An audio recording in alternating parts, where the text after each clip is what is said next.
محترم حاضرین، خطبہ مسنونہ کے بعد میں نے آپ کے سامنے سورۃ المؤمن سورہ غافر کی آیت نمبر 60 میں نے پڑھی ہے، اور ایک حدیث جس کو امام مسلم رحمہ اللہ نے اپنی کتاب صحیح مسلم میں، جس کے راوی صحابی رسول حضرت ابو ہریرہ رضی اللہ تعالی عنہ ہے، وہ روایت میں نے آپ کے سامنے پڑھی ہے۔ آج کے ہمارے خطبے کا موضوع دعا کی اہمیت رمضان اور غیر رمضان میں۔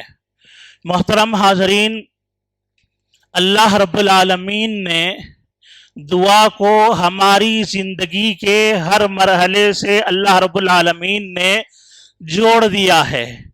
دعا چاہے وہ ہماری زندگی کا عبادت کا حصہ ہو یا پھر عبادت کے باہر ہمارے روزمرہ کی جو ضروریات ہو وہ حصہ ہو، دونوں حصوں کے ساتھ اللہ تعالیٰ نے دونوں حصوں کو اگر ہم نقصان سے بچانا چاہتے ہیں، شر سے بچانا چاہتے ہیں، اور اللہ تعالیٰ کی طرف سے توفیق اور فائدہ اور نفع چاہتے ہیں، تو اللہ رب العالمین نے کہا کہ زندگی کے یہ دونوں حصے، اس میں اپنے اوپر دعا کو لازم کر لو، دعا کے نتیجے میں ہی میں تم کو یہ دونوں حصوں میں کامیابی عطا کروں گا۔ محترم حاضرین، اس کو سمجھنے کے لیے ایسے آپ اس بات کو سمجھیے کہ اللہ رب العالمین نے اس دنیا میں ہمیں پیدا کیا تو اللہ تعالیٰ نے ہمیں اپنی عبادت کے لیے پیدا کیا۔ ہماری زندگی کا اصل مقصد اللہ رب العالمین کی عبادت ہے۔ وَمَا خَلَقْتُ الْجِنَّ وَالْإِنسَ إِلَّا لِيَعْبُدُونَ، اللہ نے فرمایا کہ میں نے انسانوں کو، جنوں کو اس لیے پیدا کیا تاکہ وہ میری عبادت کرے۔ اس آیت سے پتہ یہ چلا کہ ہماری زندگی کا ایک حصہ وہ حصہ ہے جو ہم اللہ تعالیٰ کی عبادت نماز کی شکل میں، روزے کی شکل میں، صدقہ و خیرات کی شکل میں، تلاوت قرآن مجید کی شکل میں، ذکر و اذکار کی شکل میں، توبہ و استغفار کی شکل میں ہم انجام دیتے ہیں، وہ ہماری زندگی کا ایک حصہ ہے۔ ہماری زندگی کا دوسرا حصہ وہ حصہ ہے کہ اللہ نے ہمیں اس دنیا میں پیدا کیا تو اللہ نے ہمیں پیٹ دیا، ہماری پیٹ کی ضرورتیں اللہ نے رکھی، ہمیں اب لباس کی ضرورت ہے، ہمیں چھت کی ضرورت ہے، یہ ہماری زندگی کا یہ دوسرا حصہ ہے۔ اللہ تعالیٰ نے یہ دونوں حصوں سے متعلق ہم سے کہا، چاہے وہ تمہاری عبادت کا حصہ ہو جو تمہاری اصل کامیابی اور نجات ہے، اسی میں تمہاری نجات ہے، اور دوسرا تمہاری عام ضروریات زندگی کا جو حصہ ہے وہ حصہ بھی، دونوں حصوں میں تم میرے محتاج ہو۔ اللہ تم میرے محتاج ہو، تم میرے ضرورت مند ہو، اور دونوں حصوں میں تم چاہتے ہو کہ میں تمہاری ضرورت کو پوری کروں، میں تمہارے مسائل کو حل کروں، تمہیں شر سے بچاؤں، نفع عطا کروں، فائدہ عطا کروں، خیر سے میں تمہیں مستفید کروں، تو پھر تمہارے لیے ضروری ہے کہ تم میرے سامنے ہاتھ پھیلاؤ۔ اللہ اکبر، مجھ سے دعا مانگو۔ آئیے، دنیا کا جو حصہ ہے اس سلسلے میں اللہ کے نبی صلی اللہ علیہ وسلم کی حدیث ہے، امام مسلم رحمہ اللہ اپنی کتاب صحیح مسلم میں نقل کرتے ہیں کہ ہم اپنی دنیا کے معاملے میں، دیکھیے دو چیزیں سمجھیے، ایک ہے کہ زندگی کا چھوٹا سا چھوٹا مسئلہ ہو یا بڑا سا بڑا مسئلہ ہو، ہم اللہ رب العالمین کے محتاج ہیں۔ ہر آدمی کو اس بات پر ایمان رکھنا چاہیے، یقین رکھنا چاہیے کہ ہم اللہ کے محتاج ہیں۔ پہلی چیز اللہ کہتا ہے کہ ہم محتاج ہیں، اس بات کو مانو۔ پہلی چیز، جب اس بات کو تسلیم کرتے ہو کہ زندگی کے ہر مرحلے میں تم میرے مجبور ہو، یا ایھا الناس انتم الفقراء الی اللہ، اے لوگو تم سارے کے سارے اللہ کے جناب میں فقیر ہو، محتاج ہو، ضرورت مند ہو، جب اس بات کو تسلیم کرتے ہو تو پھر یہ تمہارے مسائل حل کروا لینا چاہتے ہو، تو پھر تمہارے لیے ضروری ہے کہ میری بارگاہ میں تم اپنے ہاتھوں کو اٹھاؤ اور ایک ایک حاجت کو اللہ تعالیٰ کے سامنے مانگتے جاؤ. اللہ وعدہ کر رہا ہے کہ ایک ایک حاجت مانگتے جاؤ, تمہاری حاجت میں پوری کرتا جاؤں گا. اللہ اکبر. صحیح مسلم کی روایت, حضرت ابو ذر الغفاری رضی اللہ تعالیٰ عنہ کہتے ہیں, حدیث قدسی ہے, اللہ تعالیٰ بندے کی دنیاوی حاجتوں میں سے ایک ایک حاجت کا تذکرہ کرتے ہوئے اللہ تعالیٰ کہتا ہے, یا عبادی کلکم جائع الا من اطعمتہ, اے میرے بندو تم سارے کے سارے بھوکے ہو, تم سارے کے سارے بھوکے ہو, کھانے کا ذریعہ بنانے کی تمہارے اندر طاقت نہیں ہے, کھانا کھانے کی طاقت نہیں ہے, اپنے منہ میں نوالے نہیں پہنچا سکتے, وہ تمہارے اندر میں نے طاقت نہیں دی ہے. الا من اطعمتہ, سوائے اس کے جس کو میں کھلاؤں. اللہ اکبر. تم سارے کے سارے بھوکے ہو مگر وہی کھا سکتا ہے جس کو میں کھلاؤں. لہذا اللہ کہتا ہے کہ تم چاہتے ہو کہ میں کھلاؤں تو فاستطعمونی, تم مجھ سے کھانا مانگو. اللہ اکبر. تم مجھ سے کھانا مانگو, میں تم کو کھانا عطا فرماؤں گا, میں تم کو کھانا دوں گا. پھر اللہ کے نبی فرماتے ہیں کہ اللہ بندے سے خطاب کر کے کہتا ہے, یا عبادی کلکم عار الا من کسوتہ, اے میرے بندو تم سارے کے سارے بے لباس ہو, تمہارے اندر لباس کی بھی صلاحیت نہیں ہے کہ تم اس کا انتظام کر پاؤ, سارے کے سارے بے لباس ہو. الا من لبستہ, سوائے اس کے جس کو میں لباس عطا کروں, جس کو میں لباس پہناؤں. لہذا اے میرے بندو مجھ سے تم لباس طلب کرو, میں تم کو لباس عطا فرماؤں گا. اللہ اکبر. تو کیا پتا چلا کہ ہماری زندگی کا وہ حصہ ضروریات کا اللہ کہتا ہے کہ تم قدم قدم پر میرے محتاج ہے. یہاں تک کہ اللہ کے نبی نے فرمایا کہ اگر جوتے کا تسمہ بھی تمہارا ٹوٹتا ہے تو اس میں بھی تم اللہ کے محتاج ہو, اللہ ہی سے مانگو. اللہ اکبر. لہذا ہماری ساری کی ساری زندگی کا ضروریات کا جو حصہ ہے, اللہ کہتا ہے تم میرے محتاج ہے. لہذا دعا کی اہمیت تمہاری زندگی میں یہ ہے کہ تم مجھ سے مانگتے جاؤ, ایک ایک چیز میں تم کو عطا کرتا جاؤں گا. اللہ اکبر. یہ ہے ہماری زندگی کا دنیاوی حصہ, ضروریات والا حصہ. دوسرا حصہ جو عبادات والا حصہ ہے, جس میں ہم اللہ رب العالمین کی مختلف اعمال کے ذریعے سے ہم عبادت کرتے ہیں. اللہ تعالیٰ نے ان عبادات میں بھی دعا کا اتنا بڑا مقام رکھا ہے کہ پہلی بات آپ یہ سمجھ لیجئے کہ ایک بندہ اپنی کامیابی کے لیے, اپنی زندگی کے مقصد کو پورا کرنے کے لیے اللہ رب العالمین عبادت اس کو کرنا چاہیے. اور عبادت میں بھی اللہ تعالیٰ نے فرمایا, دو چیزیں اللہ تعالیٰ نے کہی. ایک یہ ہے کہ کون سا عمل عبادت ہے اس کی توفیق چاہیے تو وہ بھی میں ہی دینے والا ہوں. اللہ اکبر. کون سا عمل اس کی رہنمائی چاہیے اس کی بھی رہنمائی اللہ ہی کرے گا. اور عمل کے معلوم ہونے کے بعد اس عمل کو بندہ انجام دے اس کی توفیق بھی اللہ ہی دینے والا ہے. اللہ کے نبی صلی اللہ علیہ وسلم فرماتے ہیں, یا عبادی, اللہ فرماتا ہے میرے بندو کلکم ضال الا من ہدیتہ, اے میرے بندو تم سارے کے سارے گمراہ ہو, سارے کے سارے راہ گم کردہ ہو, تمہیں نہیں معلوم کون سے عمل سے عبادت کرنا چاہیے. لہذا میں تم کو ہدایت دینے والا ہوں. ہدایت کے اندر دو معنی آتے ہیں, یاد رکھیے. ایک یہ ہے کہ ہدایت کا معنی ہوتا ہے سیدھے راستے کی رہنمائی کرنا, عبادت کی رہنمائی کرنا, اس کو ہدایت کہا جاتا ہے. اور ہدایت کا دوسرا معنی یہ ہے کہ نہ صرف یہ کہ اس راستے کی رہنمائی کرنا بلکہ اس کو منزل تک لے جا کر چھوڑنا. اللہ اکبر. تو گیا عبادت ہمیں معلوم ہو, صراط مستقیم معلوم ہو, اس میں بھی ہم اللہ کے محتاج ہیں. اور معلوم ہونے کے بعد اس عبادت کے ذریعے سے منزل مقصود تک پہنچنا, اس میں بھی ہم اللہ تعالیٰ کے محتاج ہیں. تو لہذا اللہ کہتا ہے یا عبادی کلکم ضال, اے میرے بندو تم سارے کے سارے گمراہ ہو, الا من ہدیتہ,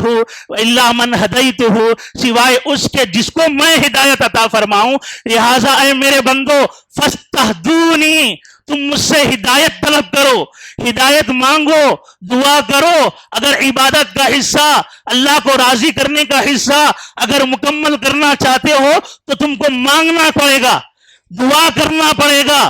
اللہ کے سامنے اپنے ہاتھوں کو اپنا دست اپنا ہاتھ دراز کرنا پڑے گا. اللہ کہتا ہے کہ تم مجھ سے مانگو میں تمہیں ہدایت عطا فرماؤں گا. اللہ اکبر.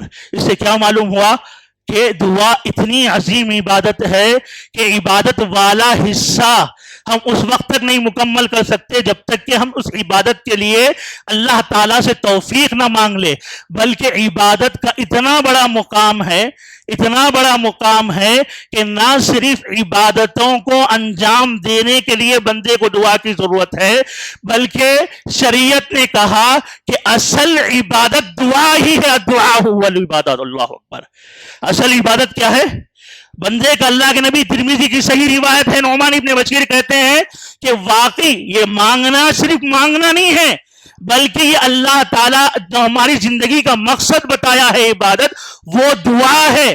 بلکہ ایسی عبادت اللہ کے نبی صلی اللہ علیہ وسلم نے قرار دیا کہ بندہ جتنی عبادتیں انجام دیتا ہے، مستدرک حاکم کی روایت ہے، اللہ کے نبی صلی اللہ علیہ وسلم نے فرمایا کہ ساری عبادتوں میں جو عبادت اللہ کو سب سے زیادہ محبوب ہے وہ بندے کا اللہ تعالیٰ کے سامنے اپنے ہاتھوں کو پھیلا دینا ہے، اپنی حاجتوں کو مانگنا ہے، اپنی ضرورتوں کو مانگنا ہے. اور اللہ اکبر، آپ ذرا غور کریے کہ دعا ایسی عظیم عبادت ہے کہ صرف اللہ کو راضی کرنے کے لیے عبادت کی اتنی ضرورت نہیں. اصل عبادت کو اللہ تعالیٰ نے دعا کو قرار نہیں دیا بلکہ ہم زندگی میں اللہ تعالیٰ کو راضی کرنے کے لیے جتنی عبادتیں ہم انجام دیتے ہیں، نماز کی شکل میں، ذکر و اذکار کی شکل میں، تلاوت قرآن مجید کی شکل میں، زکوٰۃ کی شکل میں، ہر عبادت اپنی جگہ عبادت ہے. اور شریعت کہتی ہے ہر عبادت اپنی جگہ عبادت ہے اور وہ عبادت میں اللہ تعالیٰ نے دعا کا بھی حصہ رکھا ہے. اللہ اکبر. ہر عبادت اپنی جگہ عبادت بھی ہے اور ہر عبادت اپنی جگہ دعا بھی ہے. اللہ اکبر. تو اس اعتبار سے اسی لیے اہل علم کہتے ہیں دعا کی دو قسمیں ہیں. ایک قسم ہے دعائے مسئلہ، دعائے طلب. دعائے مسئلہ، دعائے طلب کس کو کہا جاتا ہے جناب؟ وہ دعا جس میں بندہ اللہ تعالیٰ سے کسی شر سے اللہ کی پناہ طلب کرتا ہے ڈائریکٹلی الفاظ میں کہ اللہ فلاں شر سے، شیطان سے، سستی سے، کاہری سے اللہ میں پناہ چاہتا ہوں. یا پھر بندہ اللہ سے کوئی خیر مانگتا ہے، جنت مانگتا ہے، اللہ کی رضامندی مانگتا ہے. تو یہ جو بندہ یا تو شر سے اللہ کی پناہ طلب کرتا ہے یا تو اللہ تعالیٰ سے خیر مانگتا ہے، اس دعا کو دعائے مسئلہ یا دعائے طلب کہا جاتا ہے. دعا کی دوسری قسم کیا ہے کہ ہر وہ عمل، ہر وہ ذکر، ہر وہ عبادت جو بندہ انجام دیتا ہے اس عبادت کو بھی دعا کہتے ہیں، اس کو دعائے عبادہ کہتے ہیں. کیونکہ ہر عبادت میں بندہ کیا کرتا ہے؟ ہر عبادت کے پیچھے مقصد کیا ہوتا ہے کہ بندہ اللہ تعالیٰ سے ہر عبادت کے پیچھے کچھ نہ کچھ اللہ سے مانگ رہا ہوتا ہے. ہر عبادت، آدمی نماز پڑھ رہا ہے، اللہ کی عبادت کر رہا ہے، نماز پڑھ رہا ہے، لیکن نماز کے پیچھے بھی مقصد کیا ہے؟ اللہ راضی ہو جائے. اللہ اکبر. مانگ رہا ہے بندہ عبادت میں اللہ راضی ہو جائے، اللہ اس کے گناہ کو معاف کر دے، اللہ برائیوں کو اس سے دور کر دے، منکرات سے اللہ تعالیٰ اس کو بچا دے، نتیجے میں اللہ راضی ہو جائے، جہنم سے آزاد. ہر عبادت کو آپ اٹھا کر دیکھ لیجئے، ہر عبادت میں جہاں بندہ وہ عبادت کر رہا ہے وہیں پر اس عبادت کے ذریعے سے اللہ سے دعا کر رہا ہے. اللہ اکبر. تو اس اعتبار سے دیکھیے کہ ہماری زندگی میں چاہے وہ ہماری ضروریات کا حصہ ہو یا عبادت کا حصہ ہو، قدم قدم پر ہم کیسے دعاؤں کے محتاج ہیں. ہم قدم قدم پر دعاؤں کے محتاج ہیں. اور ابھی جو رمضان کا مہینہ جس سے ہم گزر رہے ہیں، اللہ تعالیٰ کی رحمتوں کا مہینہ، برکتوں کا مہینہ، نوازشوں کا مہینہ، مغفرتوں کا مہینہ، یہ مہینہ جس میں اللہ نے اپنی عظیم عظیم عبادتیں روزے کی شکل میں، قیام اللیل کی شکل میں، تلاوت قرآن مجید کی شکل میں، جس کے ذریعے سے اس مہینے میں اللہ تعالیٰ کو ہم سب سے زیادہ راضی کر سکتے ہیں. اور اس میں بھی دعا کا مقام یہ ہے کہ اتنی بڑی بڑی عبادتیں انجام دینے کی طاقت اور توفیق اس وقت تک ہمیں نہیں مل سکتی جب تک کہ اللہ ہمیں ہدایت اور توفیق نصیب نہ کرے. لہٰذا ہمیں چاہیے کہ رمضان کے مہینے میں بھی ان عبادتوں کو انجام دینے کے لیے بھی ہم کو دعا کرنا چاہیے. اور دوسری بات یہ ہے کہ یہ مہینہ اللہ تعالیٰ کی رحمتوں اور نوازشوں کا مہینہ ہے. اللہ تعالیٰ کی رحمتیں چلتی ہے, اور خاص طور پر روزہ جیسا عظیم عمل جو اللہ تعالیٰ نے ہم پر فرض قرار دیا ہے, اس کا مقام اللہ تعالیٰ کے پاس یہ ہے. ترمذی شریف کی صحیح روایت, اللہ کے نبی صلی اللہ علیہ وسلم فرماتے ہیں کہ 3 خوش نصیب ایسے ہیں جن کی اللہ تعالیٰ کبھی دعا رد نہیں کرتا. اس میں سے اللہ کے نبی صلی اللہ علیہ وسلم نے فرمایا, وہ آدمی جو روزہ رکھتا ہے اور افطار کے موقع پر دعا کر لے تو اللہ تعالیٰ اس کی دعا کو رد نہیں کرتا. اللہ اکبر. تو رمضان کا یہ موقع جہاں اللہ کی رحمتوں کی ہوائیں چلے, اور روزہ جیسی عظیم عبادت جس میں اللہ ہماری دعا کو رد نہیں کرتا, تو لہٰذا ہم زندگی بھر کا خیر, زندگی بھر کی بھلائی اس رمضان کے مہینے میں ہم مانگ سکتے ہیں. اللہ اکبر. یہ رمضان کے اندر عبادت کا مقام ہے. جب عبادت اتنی, دعا اتنی عظیم عبادت ہے, تو اللہ تعالیٰ چاہتا ہے کہ بندہ اس ادا کے ساتھ, ان آداب کے ساتھ, ان اسباب کے ساتھ اللہ سے دعا کرے کہ بندہ جب ان ادب کو, ان آداب کو اختیار کر لے تو بھی اللہ کی رحم, اللہ تعالیٰ بندے, اللہ تبارک تعالیٰ کی رحمت جوش میں آ جائے اور اللہ تعالیٰ بندے کو عطا فرمائے. اللہ کے نبی صلی اللہ علیہ وسلم کی ایک حدیث ہے, خطبہ ثانیہ میں آپ کے سامنے رکھتا ہوں. نہایت ہی عظیم حدیث ہے جس میں اللہ کے نبی صلی اللہ علیہ وسلم نے ایک دعا کرنے والے کے اندر وہ 4 کیا خوبیاں ہیں جس کو وہ اپنا لیتا ہے تو اللہ تبارک تعالیٰ اس کی کس قدر دعا کو قبول کرتا ہے. اور ایک سبب, ایک گناہ جو آدمی اگر اختیار کرتا ہے تو آدمی بڑا سا بڑا ادب, بڑا سا بڑا سبب اختیار کر لے, پھر بھی اللہ تعالیٰ اس کی دعا کو قبول نہیں کرتا. انشاءاللہ خطبہ ثانیہ میں آپ کے سامنے رکھوں گا. رب العالمین سے دعا ہے کہ رب العالمین ہم تمام کو دعا کی اہمیت کو اپنی زندگی میں سمجھتے ہوئے ہر ہمیشہ دعا کے ساتھ زندگی گزارنے کی توفیق نصیب فرمائے. آمین. الحمدللہ رب العالمین والصلاة والسلام علی رسولہ وعلی آلہ واصحابہ اجمعین. اما بعد. محترم حاضرین, دعا ایک بندے مومن کی دینی اور دنیاوی نہایت ہی عظیم ضرورت ہے. لہذا اللہ تعالیٰ چاہتا ہے کہ بندہ اللہ تبارک تعالیٰ سے نہ صرف یہ کہ دعا کرے, بلکہ اللہ تعالیٰ جس ادب کے ساتھ بندے سے دعا کا مطالبہ کرتا ہے اس ادب کے ساتھ بندے کو دعا کرنا چاہیے. اللہ کے نبی صلی اللہ علیہ وسلم نے ایک مرتبہ ایک نہایت ہی عظیم ترین جامع خطبہ اللہ کے نبی صلی اللہ علیہ وسلم نے دیا, جس میں اللہ کے نبی نے نہایت ہی بہترین مثال کے ساتھ صحابہ اکرام رضوان اللہ علیہم اجمعین کو, جس میں کہ اللہ کے نبی صلی اللہ علیہ وسلم نے ایک آدمی کا تذکرہ کیا, اس آدمی کے تذکرے کے ساتھ کچھ خوبیاں اللہ کے نبی صلی اللہ علیہ وسلم نے اس میں ذکر فرمائی ہیں. دیکھنے میں تو وہ خوبیاں ہیں, لیکن دراصل اللہ کے نبی صلی اللہ علیہ وسلم اس کے ذریعے سے دعا کے آداب صحابہ اکرام رضوان اللہ علیہم اجمعین کو سمجھا رہے تھے, بتا رہے تھے. اہل علم کہتے ہیں یہ وہ حدیث ہے جو اللہ کے نبی صلی اللہ علیہ وسلم کے جوامع الکلم میں سے ہے, یعنی وہ ایسے کلمات ہیں اللہ کے نبی صلی اللہ علیہ وسلم کے کہ آپ نے مختصر الفاظ میں ایسے دعا کے آداب, دعا کی قبولیت کے آداب بتلا دیے, اور وہ ادب, وہ گناہ جو دعا کے درمیان رکاوٹ بنتا ہے, ایسے انداز میں اللہ کے نبی صلی اللہ علیہ وسلم نے بیان کیا ہے کہ ہے تو الفاظ مختصر, لیکن اس کی تشریح کی جائے, وضاحت کی جائے تو کافی وقت لگے. اللہ اکبر. آئیے مختصر انداز میں اس حدیث کو ذرا سمجھنے کی کوشش کرتے ہیں. امام مسلم رحمہ اللہ صحیح مسلم کے اندر اس روایت کو نقل کرتے ہیں.